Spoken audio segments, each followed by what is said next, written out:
हिमाचल सिंह और आप सभी का स्वागत है हमारे चैनल पर। बीजेपी नेता उमा भारती ने अपने ही सरकार के खिलाफ मोर्चा खोल दिया है। जी हां, मध्य प्रदेश की पूर्व मुख्यमंत्री उमा भारती ने 2 फरवरी से शराबबंदी अभियान शुरू कर दिया है। उमा भारती ने मधुशाला में गौशाला अभियान की शुरुआत बुंदेलखंड की पावन धार्मिक नगरी एवं बुंदेलखंड की अयोध्या कही जाने वाली ओरछा से कर दी है। शराब की दुकानों को बंद करने की मुहिम की शुरुआत करते हुए उमा भारती ने मध्य प्रदेश सरकार पर तंज भी कसा है। तंज कसते हुए उन्होंने ये कह दिया कि जहां ओरछा जैसी पवित्र तीर्थ स्थल पर गंगा जल और गाय का दूध मिलना चाहिए, वहां ओरछा में द्वार से पहले शराब मिलना बेहद शर्मनाक है। इतना ही नहीं, उन्होंने तो ये भी कह दिया कि राजस्व के लिए अधिकारी को जिले से ज्यादा राजस्व देने के लिए कहा गया है। तो उन्होंने जिले में शराब की दुकानों की संख्या बढ़ा दी है और ओरछा में भी राम राजा सरकार के मंदिर के पहले दुकान खोलकर शराब को बढ़ावा दे रहे हैं। क्या कुछ कह रही हैं उमा भारती, आप सुनिए। पहली शायद भारत की गौ अदालत होगी जो केदारेश्वर महादेव पर लगेगी, जिनका अपने आप रात में दूध से अभिषेक होता है, ऐसा मैंने सुना है 3 बजे। ऐसे उस कारण से मैं नहीं कर रही हूँ, वो जगह मुझे बहुत प्रिय है, इसलिए मैं वहाँ से। और वैसे भी वो स्थान ऐसा है, सब तरफ गायें बहुत बेसहारा घूम रही हैं। अब आप लोग कुछ पूछना है तो राजस्व बढ़ाने के लिए सरकार ने 14 करोड़ का लक्ष्य रखा है। 14,000 करोड़ 14,000 करोड़ लक्ष्य नहीं रखा, मिलता है इतना। तो उसको लेकर कहीं ना कहीं वयन से भी शराब नीति से भी आय उसमें है, तो आपका इसको लेकर क्या कहना है? जो शराब की नीति से आय कमा करके सरकार चलती है, वो वैसी सरकार है जो माँ बच्चे का खून पी करके जिंदा रहती हो। क्योंकि आप शराब पिला करके सरकार शराब पिला करके अपनी ही नीतियों को बहा देती है। जितनी जन कल्याणकारी नीतियां हैं वो सब शराब में बह जाती हैं। लाडली लक्ष्मियां चल नहीं सकती सड़क पे, फिर जननी सुरक्षा बेकार हो जाती है।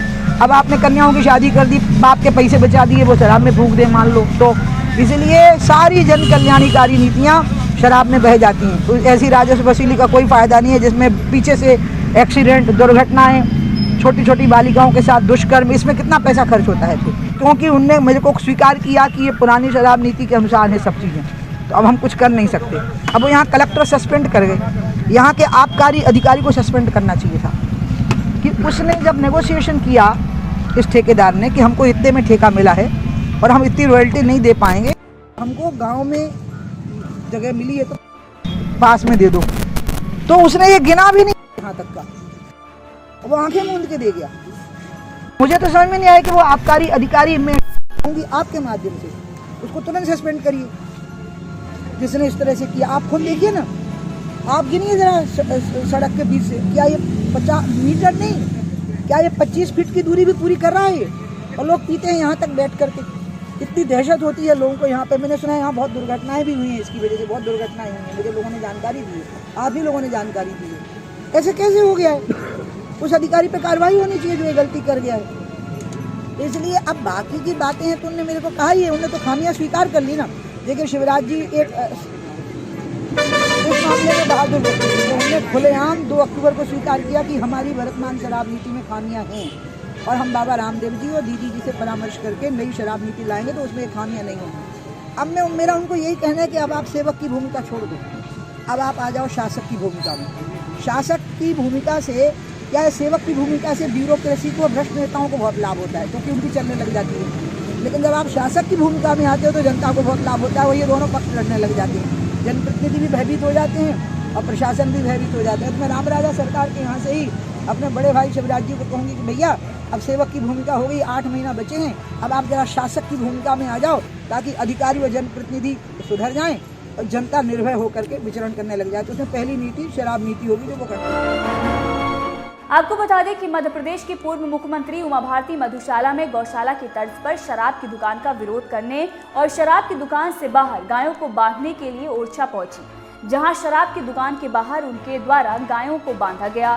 पूर्व मुख्यमंत्री उमा भारती पिछले कुछ समय से मध्य प्रदेश में शराबबंदी की मांग कर रही हैं। जब से उन्होंने शराबबंदी की मांग करते हुए शराब की दुकानों पर गोबर और पत्थर फेंके हैं और विरोध जताया है, तभी से भाजपा के नेताओं की भी नींद उड़ी हुई है। दरअसल काफी समय से राजनीति में अपनी पूंछ परख न होते देखकर आखिरकार स्वादवी को क्रोध आ गया है और उन्होंने अपना वर्चस्व दिखाने के लिए शराब को मुद्दा बनाकर सुर्खियों में आ गई हैं। हालांकि पूर्व मुख्यमंत्री ये भी सहर्ष स्वीकार करती हैं कि सरकार को सबसे ज्यादा राजस्व आबकारी विभाग से ही मिलता है, लेकिन शायद फिर भी शराबबंदी का मुद्दा उठाकर वो अपने होने का एहसास दिलाना चाहती हैं।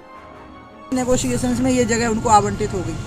बात इस दुकान की नहीं है। मध्य प्रदेश में अभी 18,000 दुकानें हैं और 14,000 करोड़ की रेवेन्यू की वसूली है। मैंने जो 4 परामर्श दिए हैं, 5 कि शिक्षण संस्थानों से 1 किलोमीटर की रेडियस की दूरी, सभी धार्मिक स्थानों से आधा किलोमीटर की रेडियस की दूरी, सभी मजदूरों की बस्तियों से आधा किलोमीटर की रेडियस की दूरी पर अहाते तो बिल्कुल होने नहीं चाहिए, क्योंकि यातायात के नियमों का उल्लंघन है शराब पी के गाड़ी चलाना या सड़क के ऊपर चलना।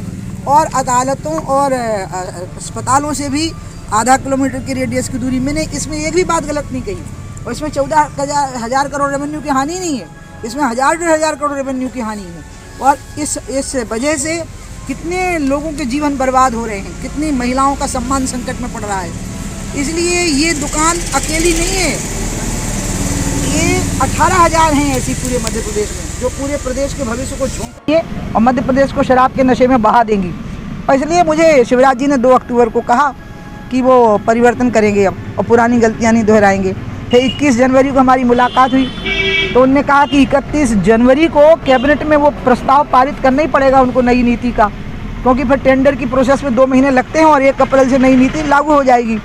तो मुझे उन्होंने कहा दीदी हमें करनी पड़ेगा, आप परामर्श दे दो। तो मैंने ये पूरे के पूरे 5 परामर्श उनको दे दिए। मैंने कहा इनका आप क्या करोगे? तो बोले कि मैं ऐसा कर ही नहीं सकता हूँ कि मैं इनको इग्नोर करूँ। तो मुझे यकीन है कि अभी 31 को नहीं हुई, फिर मुझे मालूम पड़ा 2 को हो रही है, फिर पता लगा 2 को भी नहीं है। कैबिनेट जब भी हो, मेरे परामर्श जो मैंने दिए हैं वो इतने जनहितैषी हैं कि वो परामर्श लेने चाहिए, उसमें पूरी जनता साथ है। वैसे मैं तो पूर्ण शराबबंदी की मांग करती हूँ, इच्छा रखती हूँ, लेकिन नहीं कर सकते हो इतनी हिम्मत, तो कम से कम इतना तो नियंत्रण कर लो। इसमें 1,000-1,500 करोड़ के राजस्व की हानि होगी जो कहीं से भी वापस हो जाएगी। 2 लाख करोड़ का बजट है मध्य प्रदेश की सरकार का। तो ये बात मेरी हुई है।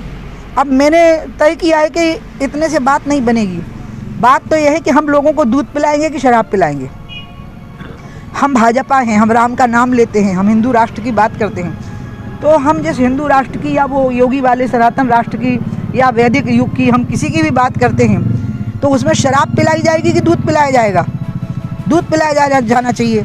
और अगर दूध पिलाया जाना चाहिए तो मधुशाला की जगह गौशाला होनी चाहिए। और कई जगह अब मधुशालाएँ बंद हो जाएंगी, ये तो बंद हो ही जाएगी।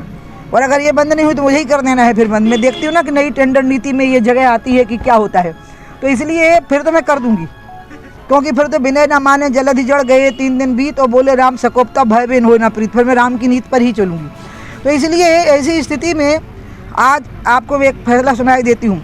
मैं एक नारा दे रही हूँ, शराब नहीं दूध पियो। और उसकी लिए पहली गौ अदालत लगेगी केदारेश्वर महादेव पे, मऊरानीपुर के पास गौ अदालत होगी। और उसमें गाय हिंदू समाज से मांग करेगी कि हम सरकार की जिम्मेवारी नहीं है, हम समाज की जिम्मेवारी है। करोड़ों की संख्या में गाय बेसहारा घूम रही है, सरकार कैसे संभाल पाएगी? उसको संभालने का काम समाज को करना है। गाय को संभालने का काम समाज को करना है और शराब को संभालने का काम सरकार को करना है। और दोनों बातों को मिला करके ही गौ अदालत में गाय ही फैसला सुनाएगी। मेरे बगल में एक गाय खड़ी होगी और उसके द्वारा एक फैसला सुनाया जाएगा, उसी के द्वारा प्रस्तुत करवाया जाएगा वो फैसला। उमा भारती ने जिस तरीके से शराब के खिलाफ ये मुहिम छेड़ी है और अपने ही सरकार के खिलाफ वो बगावती सुर अपना रही हैं, ये रिपोर्ट हमारे रिपोर्टर रुपेंद्र रॉय ने निवाड़ी से भेजी है।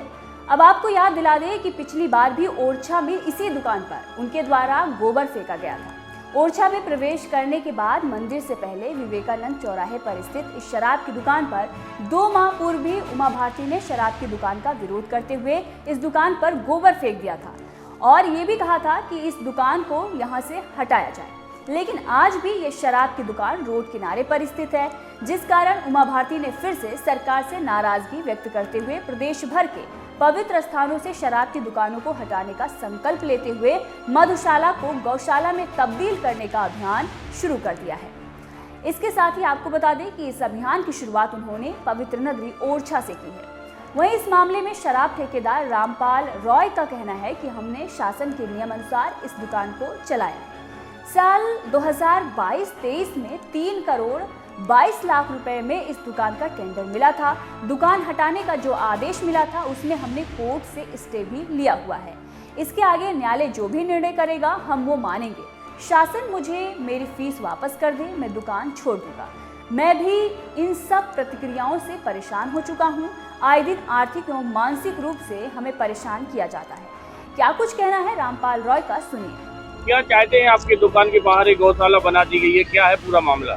हमने शासन के नियम अनुसार हम दुकान चला रहे हैं। हमें टेंडर में ये 22-23 के लिए 3 करोड़ 22 लाख में ये हमने टेंडर लिया था, और जो हमें दुकान हटाने का वो मिला था उसमें हम कोर्ट से स्टे ले आए, और जो कोर्ट से निर्णय होगा वो हमें मान्य है। बाकी मैं भी चाहता हूं कि मेरी जो लाइसेंस फीस लगी है वो मुझे रिटर्न हो जाए। मैं इस दुकान से बहुत परेशान हो चुका हूं साल भर में, रूप से प्रताड़ित, और आमदनी आए दिन बंद, सोशल मीडिया के माध्यम से सब तरीके से बहुत परेशान किया जा रहा है। आज पूर्व मुख्यमंत्री आई है यहाँ और एक गौशाला बांधने का उन्होंने एक दिन पहले ट्विटर पर घोषणा की थी, उसको लेकर कितना क्या है यहाँ पे? बाकी वो कल आई थी, अपनी रात में तापती रही, रात में चली गई थी। अभी सुबह से उनके जो साथी थे कर्मचारी और वो गार्ड वगैरह वो गाय ले आए, बांधी और घास खिला रहे हैं। अब देखो वो कब तक आती हैं, क्या करती हैं पता नहीं। आपकी बात हुई उनसे कुछ? हमारी कोई बात नहीं। आपसे उन्होंने कुछ कहा? नहीं, कुछ नहीं कहा।